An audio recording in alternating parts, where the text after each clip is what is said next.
It is one of the things that are probably most well known and least understood about the holiday of Sukkot is the concept of the Ushpizin that's mentioned in Zohar and Parshas Emor, the guests that were visited every night by another one of the seven Shiva Roin, the seven shepherds, and they're in an interesting order, even though the Zohar doesn't just says there are seven and mentions Avram, Yitzchak, and Yaakov, and David per se, but it says the other tzaddikim, which we know are Moshe, Aaron, and Yosef, so therefore the order is first day is Abraham, second day Yitzchak, third day Yaakov, fourth day Moshe, fifth day Aaron, sixth day Yosef, and the seventh day David. So the question is, why are these guests visiting us in the sukkah? Why in the sukkah? Why a different one each day? And why are they in this order? Like I said, it's one of the very well-known ideas, which are probably very probably least understood. It would have been befitting, for the honor of the topic and the honor of the Ushpizin themselves, to give a separate video presentation or audio presentation for each and every one individually. But I know there's not much chance that people will be able to keep up that way, because especially here in America, in Chutz La'aretz, we have a 3-day Yom Tov coming up at the beginning and 3-day Yom Tov at the end, and doing it in 7 different installments. People probably wouldn't be able to keep up, so maybe, for next Sukkot, Be'ezer Hashem, we'll have a separate installment, a separate presentation, each and every one of the Ushpizin. Tonight, I just want to discuss the concept of Ushpizin in general. So, we will say like this, the questions to understand over here is why each one gets their own day, even though it says in the Zohar, and it says also in our prayer that they're accompanied by all the other tzaddikim, but there's like one for each day. It's something which needs explanation. Another needs explanation is that the accepted understanding is that they don't come in order of how they lived historically. That's true by the first 3, Avram, Yitzchak, and Yaakov, and it's true by the very last one, David, who lived the latest out of all 7, but in the middle it's Moshe, Aaron, and Yosef. So Moshe and Aaron were roughly the same age. Aaron actually a little bit older than Moshe by 3 years, but Moshe's first, then Aaron, then Yosef, who lived, in the days of Yaakov Avinu, in the days of the first 3. And so why are they out of historical order, which is the correct way according to most versions? The Zohar, like I said, doesn't say, just mentions Avram, Yitzchak, and Yaakov, and goes straight to David and says, and the other tzaddikim, and it makes it clear that there are 7 of them. It doesn't discuss what's between Yaakov and David, which order, but I heard in most nuschos, and I heard from my Rebbe, Yaakov Varma Zichron Livracha, that the correct order is after Yaakov is Moshe, then Aaron, then Yosef, and then David. Okay, so you have to understand 2 things. Why they visit us in the sukkah, what's special about the sukkah. But there's another thing to realize, how difficult, maybe difficult's not the right word, but sukkah is a rather challenging holiday, because it's like 2 holidays back to back. We go straight from Sukkot into Simchas Torah, Shmini Atzeres, right, with no wait time in between. Something which is really befitting to think about, why this is. Especially since you look at all the other holidays, between Pesach and Shavuos, there's a whole 49 days in between. And even between Rosh Hashanah and Yom Kippur, there's a whole 9 days in between. And here we have 2 Chagim back to back. So everyone knows the famous Chazal The Kosh says, Koshalai Pridaschem, I can't take you leaving. So Itzur La Yom Echad, hold back and stay one more day. Right? And that's something which is really very hard to understand because we were also did Aliyah L'Regel by Pesach, and we were in Yerushalayim back in the good old days when everyone Jews do Aliyah L'Regel, so you could say and argue the same thing by Pesach. You were there for 7 days. Stay one more day and have Shavuos immediately following Pesach, and that's not the case. So there's another medrash that deals with this and says really it was befitting for the Jewish people to come back for Simchas Torah, for Shmini Atzeres, 49 days after Sukkot, roughly, just like Shavuos after Pesach. But HaKadosh Baruch Hu didn't want to make us come back during the rainy season. Only 49 days later, you're still, the rainy season. It would come out, roughly, by the coldest time of the year. Teves, HaKadosh Baruch Hu didn't want to be matriach us. So you have to understand what all this means. Right? We're just mentioning disparate facts, and we're not, getting to the core of the issue. But all these different midrashim are interconnected, and will help us understand the idea of the Ushpizin. Right? Now, the idea is like this,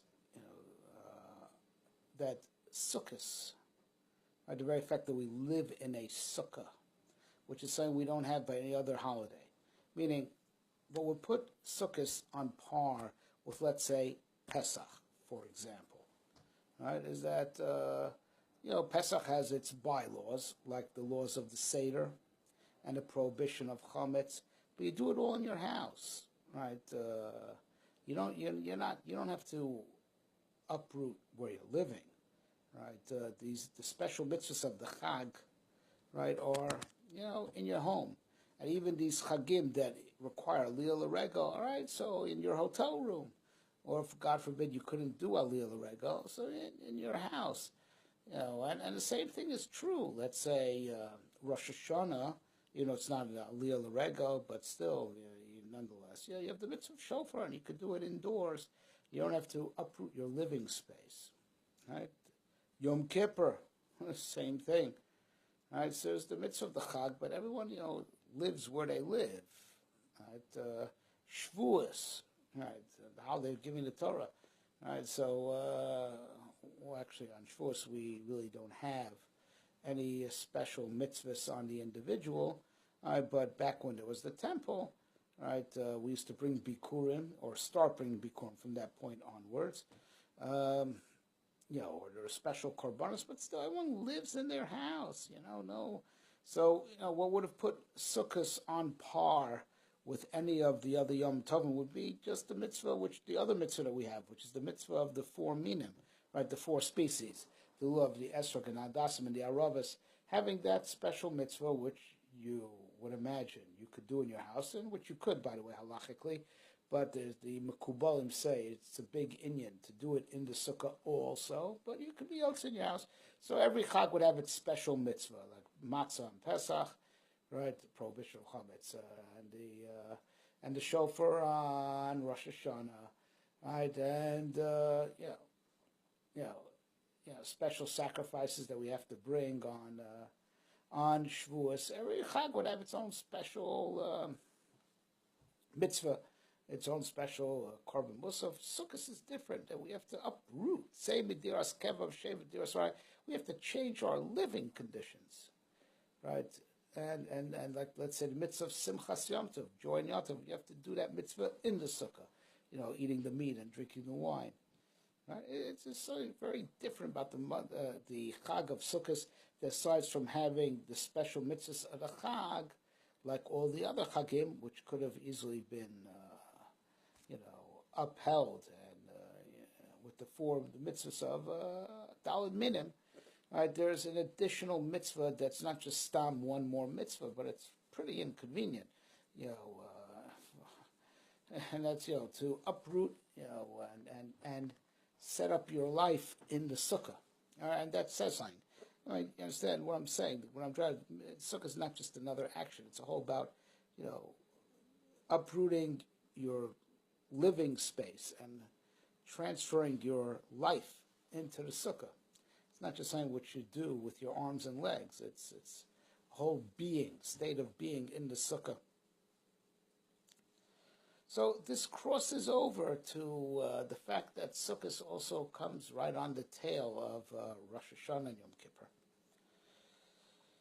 And we know that it's not behind us totally until Hoshana Rabbah.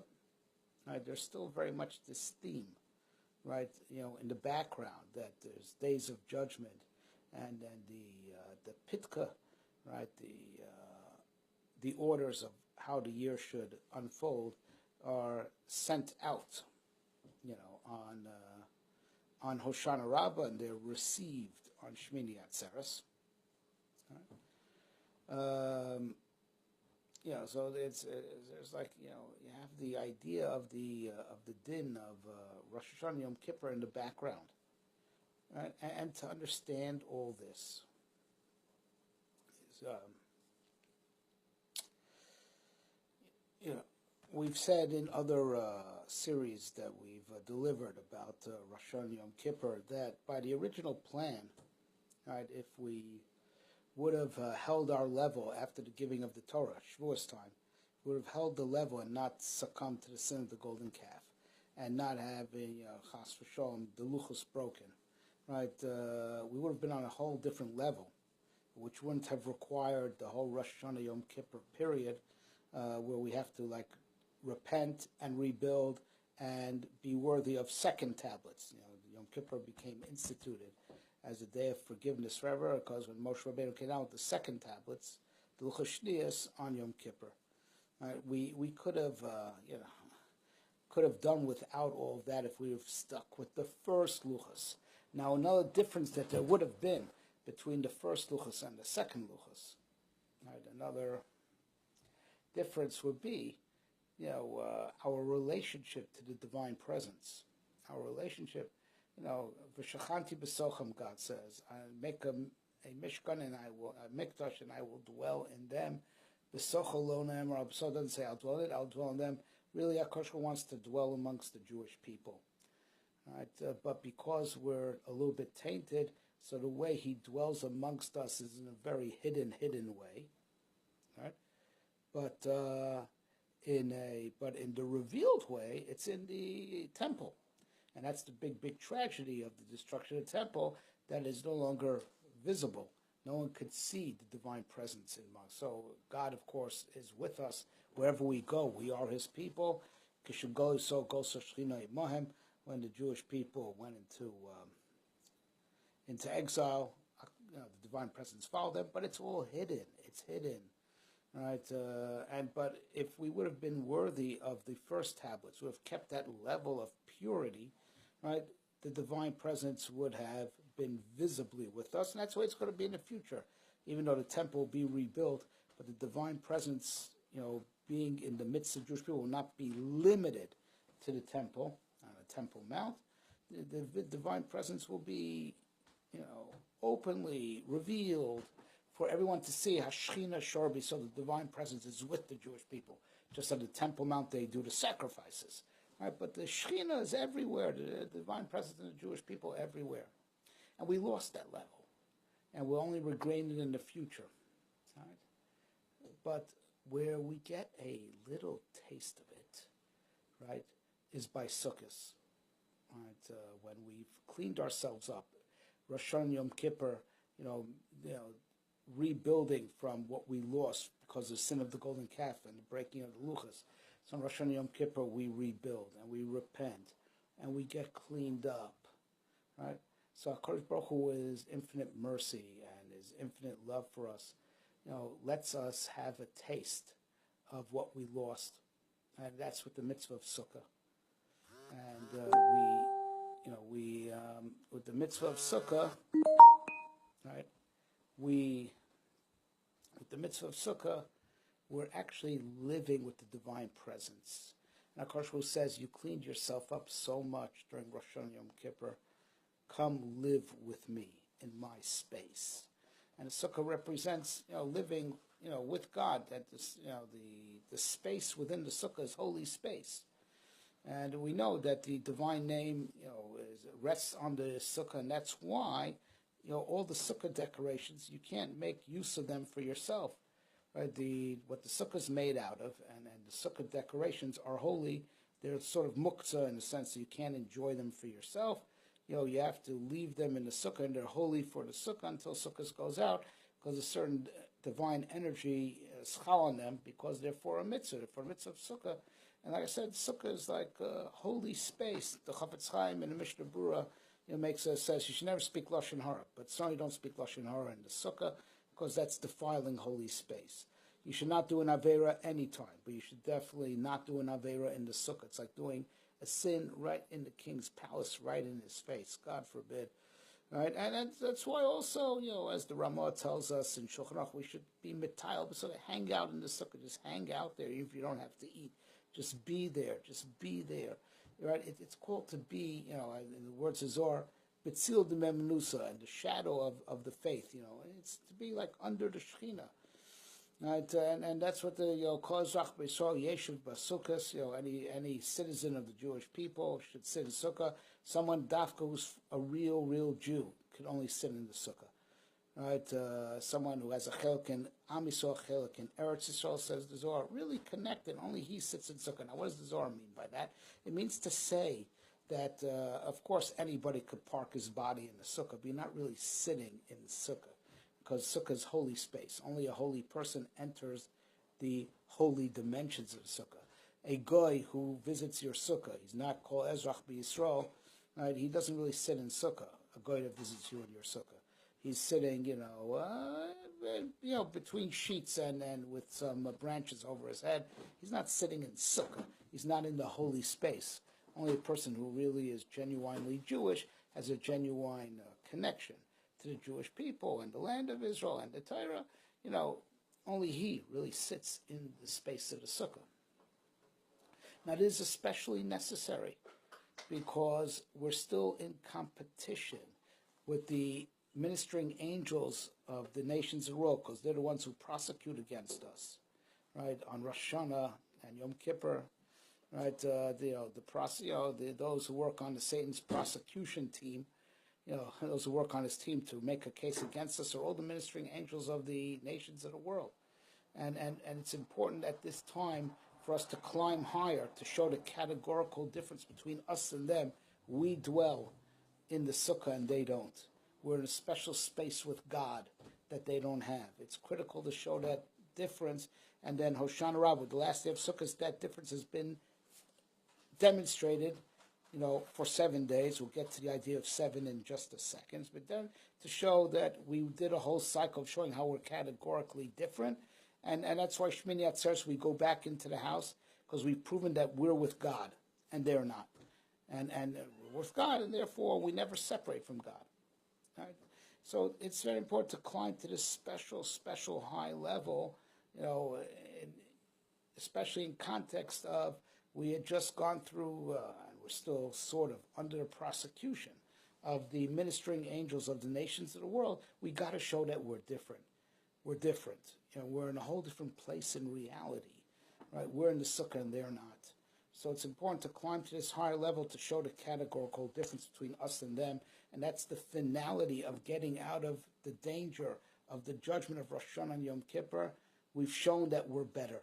We're shown that we're special. We're shown that the world can't do without us, because no other nation has the same place in reality like we do.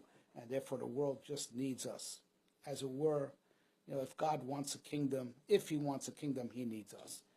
He doesn't really need a kingdom, but if he wants a kingdom, he needs us. No one is in a special space with him like we are. No one is in his palace like we are.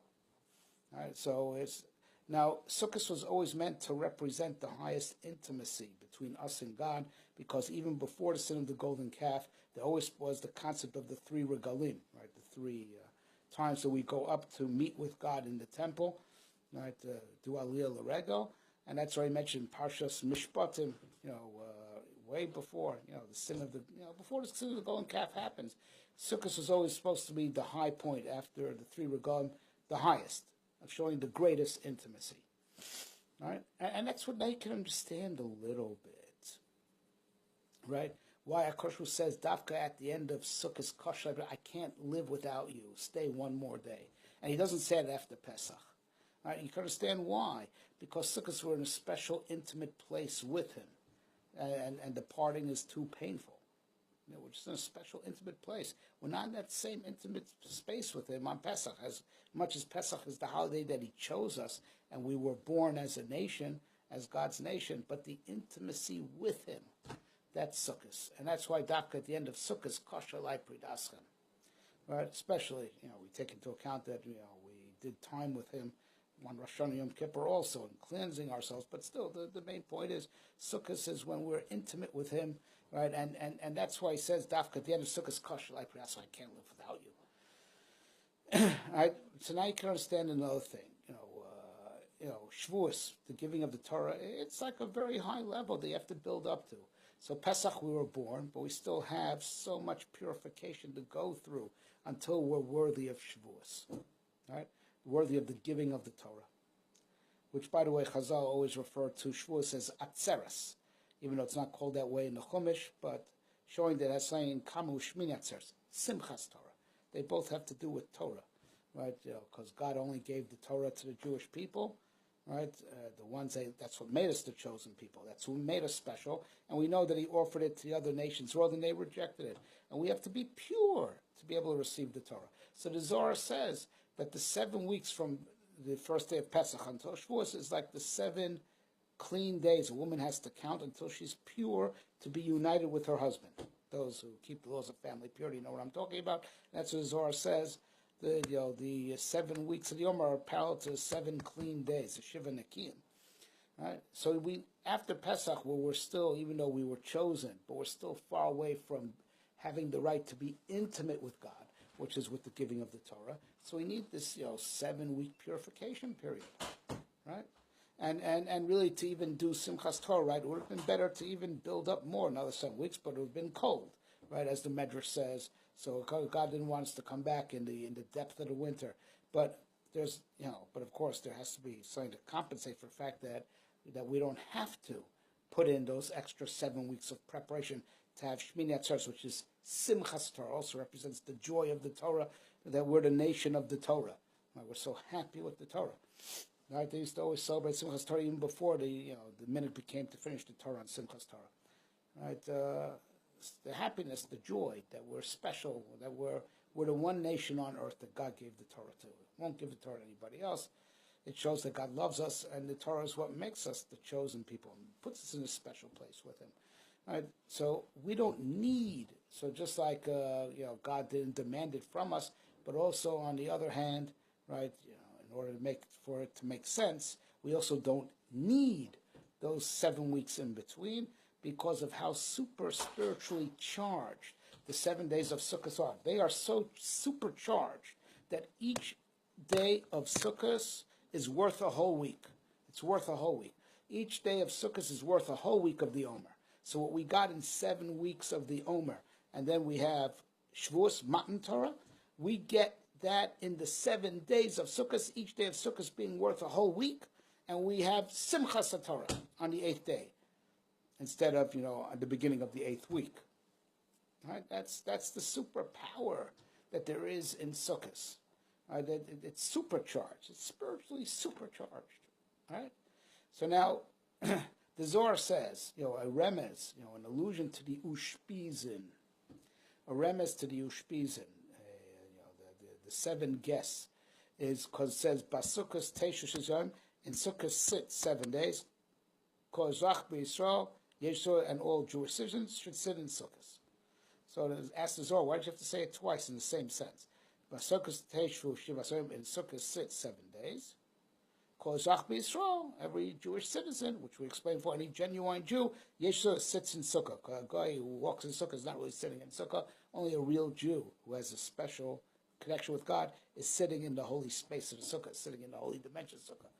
But fine, that's the second part of Pasuk. What's the first part? Basukah Teshuvim.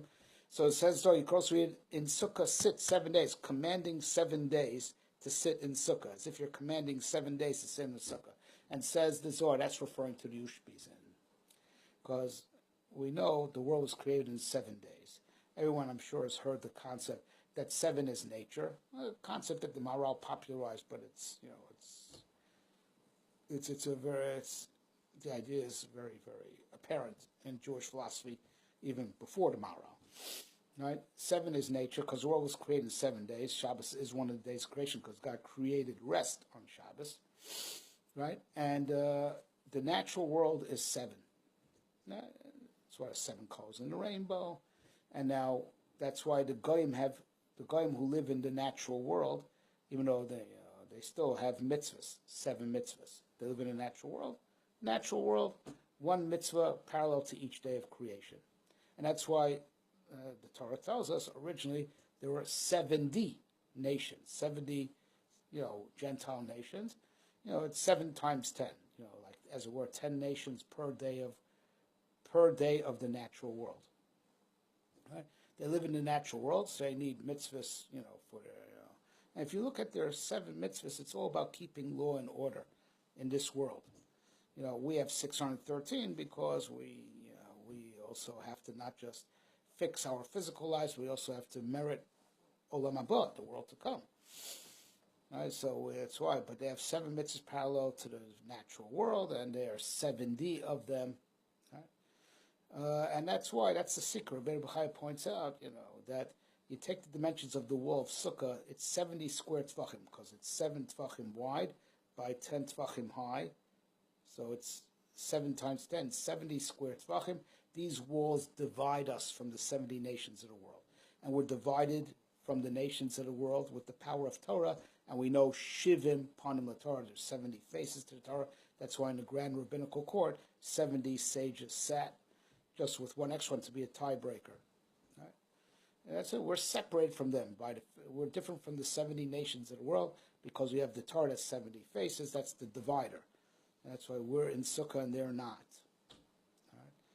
All right, very deep ideas. Now we know that the energies of the natural world, there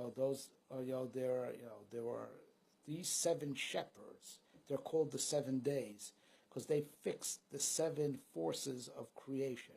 Avram fixed the midah of Chesed, and he's parallel to Sunday. Yitzchak fixed the midah of Gevura, and he's parallel to Monday. Right? Yaakov fixed the midah of Tiferes, right? That power, right? And he's connected Tuesday. Moshe fixed the midah of Netzach, and that's why he's parallel to Wednesday. Aaron fixed the midah of Hod, and that's why he's parallel to Thursday. Yosef fixed the midah of Yesod, and that's why he's parallel to Friday.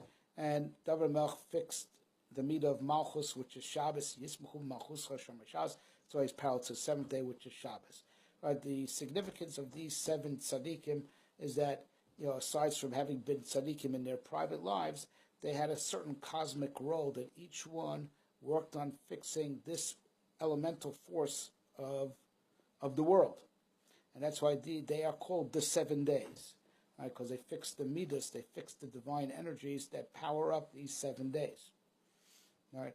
Through the power of the Torah, we also have a connection to the 3 higher ones, the 3 higher spheres of Keser, Chachma, and Bina, because the Torah is God's will, the Torah is God's wisdom, the Torah is God's understanding. So the top 3 are parallel to Torah per se, and that's what Shmini Atzeres says, Simchas HaTorah, that's what Shavuos says, right? The 8th, right?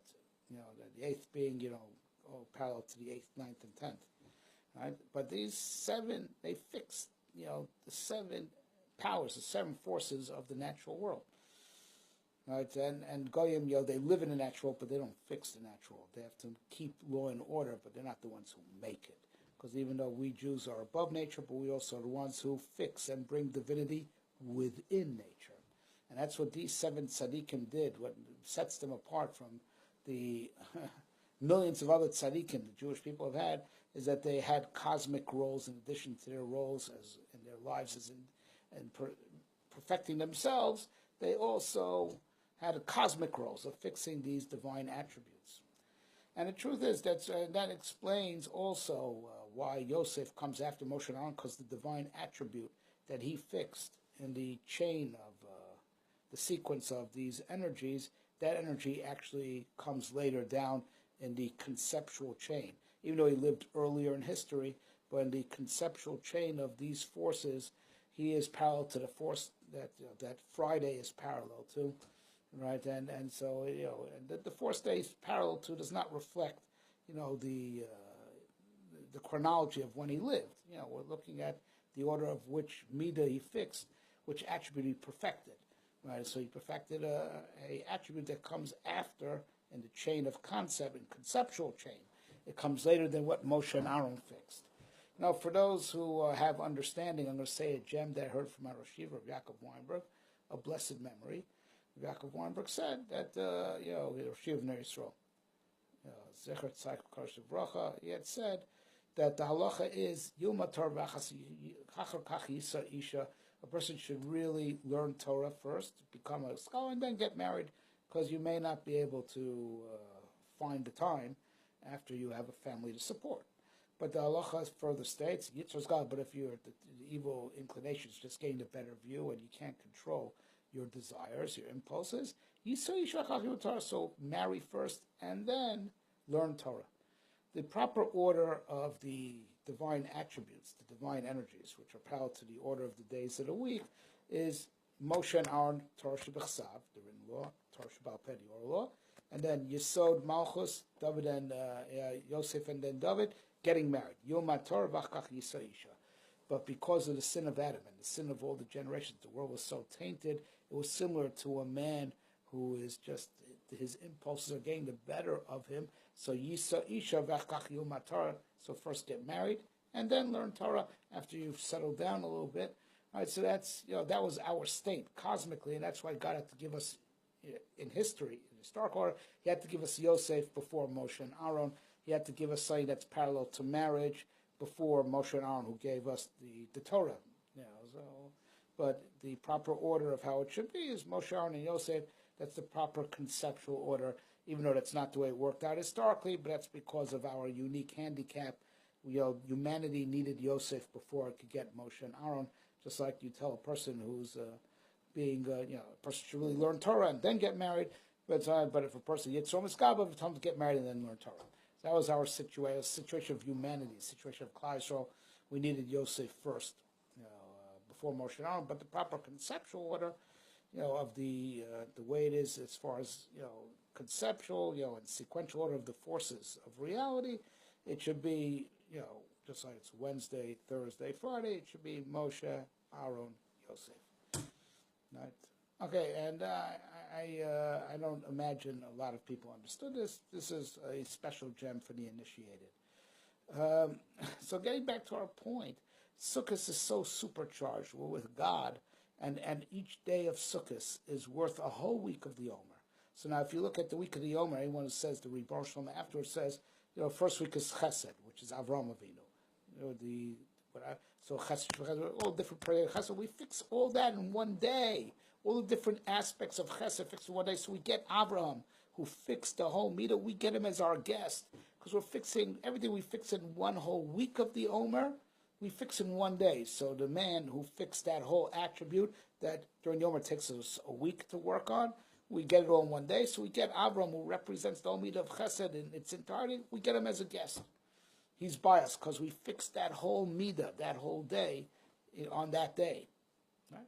And then the same thing on the Monday, we get Yitzchak because we fixed the whole Gvura, right? That the whole divine attribute of might, which is parallel to the Monday of creation, the second day of creation, and it takes us the whole second week of the Omer to fix that in all its deal. We get it all in one shot, so we get Yitzchak who fixed the entirety of the midah as our guest, and the same thing goes through. All right, and that's what the Ushpizin is, that this guy, this historic figure who fixed that attribute and brought it into the world, aligned it, and communicated it to the world, right, was the conduit to bring it into the world. We get him as our guest that day because we fix everything he did in his life's work. We get it in just one day. That means he who did it in his whole life work comes to visit us. Right? We get everything, the benefit of everything he did with his life, all in just one day, on his day. Right? But of course, you have to be real with it, says the Zohar. You have to be aware that you're with God in the holy space, and not only that, you want him as a guest, be a good host. Be a good host doesn't just mean to, make the right atmosphere so your spiritual guest feels comfortable, right? But be a good host. The Zohar says try to have real guests, physical guests, every single day in the sukkah. Try to have real poor people, and if you can't have them in your sukkah, so give stock, benefit them. That you should be a good host because they're not coming. They're not going to be a part of a game. They're not going to be part of a show. You want to have them as your guest because you want their energy by you. You want to absorb their energy, right? You want their influence, their positive influence, right? Be a good host. Be a genuine host. Be a host, So aside from creating the correct ambiance and being on the correct level to receive them, be genuine about wanting to be a good host and try to have real live guests. All this in the Zohar. Be real with it. It's not a game. Be real, so be a good host. That's what it means. We host them, is that we invite them to have influence upon us, because and it works. Their whole life's work, we absorb. We get the benefit of. All in one day. Right? And that's what it goes through all the 7 days. All right, that's what means that these people who made it their life's work to fix that particular attribute, they are our guests on these days, right? They're with us together with HaKadosh Baruch Hu. They all join us in this holy space, and we could get the positive influence from them. What they did in a whole life's work, or what we try to do in a whole week of Omer, we get it all in one day. Get that benefit, by them being our guests. We get that like you benefit from any, holy person that you are, merit to host. You get the mitzvah of hosting them, and you get their holy influence, and you learn, and we get that. Right? And then after having this intense experience that no goy could have, right? That's how we could go straight into Shmini Atzeres. And that's when we prove that we're inseparable from God. We can have God with us even in the house. And that's how it helps. One could ask a question. God says, I can't take you. Don't leave me. Stay one more day. That makes it only harder. And it'll be even harder to leave. It should be at least a clean break. Answer is, on Shmini Atzeres, we show that after the 7 days in Sukkah, we could also connect with God in the house, meaning to have Him with us everywhere. And that's the level of Torah that puts Torah higher than mitzvahs.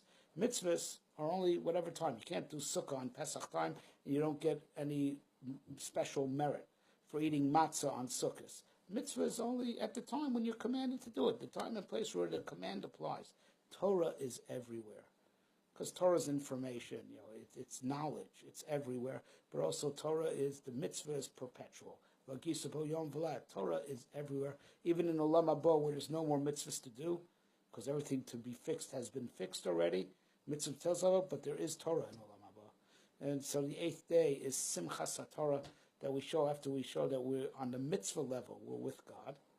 Right? So then we break through to the high level, that we're with God with the power of Torah, and Torah is everywhere. So we're with God everywhere. So we can have God with us even in the house. And the 8th day, when God says stay one more day, that one more day lasts forever. Because we show that we're connected with God on the Torah level. Right? But we first have to demonstrate we're connected with Him on the mitzvah level. And the sukkah is a mitzvah of living with God. And the 7 Ushpizin join us and charge us up, and then we've reached our fill of the 7. The 7, which are the forces of nature, right? The 7, which is natural, and that's where mitzvahs apply. Mitzvahs apply in the natural world. In heaven, there are no mitzvahs to do. In Olam Haba, there are no mitzvahs to do. Mitzvahs are special for this world. We show that we're with God within this world. We're with God. That's what Sukkah represents. With God within this world, right? With God within this world. That's what Sukkah is. It's like Sukkah is an embassy within the physical world, that we're with God even within the physical world. And these 7 shepherds come and join us to bring out that message that the divine aspect of the natural attributes, the divine aspect of the natural energies, we're tapped into the divine aspect of natural energies. The rest of the world is just tapped into the physical energies, the physical side of the physical energies. We're tapped into the spiritual side of the physical energies, and that's what these 7 shepherds represent. They fix the spiritual aspect of the 7 natural energies. the Jewish people are tied into the spiritual aspect of the natural energies. That's what Sukkah represents, an embassy within physicality, to be with God, right? And then after we show that we're connected with God even above that, we're connected with Him on the Torah level, on the supernatural level, on the 8th level, right? And that, once we're connected on that level, there's no such thing as being separate from God no matter what. And that solves the problem. There is no preda, there is no separation. When you break through that 8th level, we can only break through to that 8th level of being pure connection, pure Torah connection, right, as opposed to mitzvah connection, which is within Olam Hazeh, but you can only break into the 8th if you go through the 7 first. And the Ushpizin are there to help us, that in 7 days we accomplish what we accomplished over 7 weeks in the Omer. Right, that's why we don't have to come back 7 weeks later. We get done in 1 day what you get done in a whole week during the Omer, and that's the power of the Ushpizin come to help us get it done. That what was their life's work, that 1 meter that we work a whole week in the Omer, they give it to us in 1 day. All right, Baruch should help. All right, if we do the mitzvah of Sukkah right, we go into the Sukkah only with holy thoughts. We don't speak Lashon Hara in the Sukkah. We don't do anything profane in the Sukkah. We only speak Divrei Torah and positive things. And we're in the Sukkah b'simcha. Right, we'll have the Ushpizin with us, and also be mindful that God is there with us. We'll have the Ushpizin with us, and we'll do it right. We'll be all charged up. And when we hit Simchas Torah, it'll be with tremendous, tremendous simcha, climbing to that next level after we totally maxed out, the spiritual aspect of this world with the Ushpizin helping us with it. Good Yom Tov.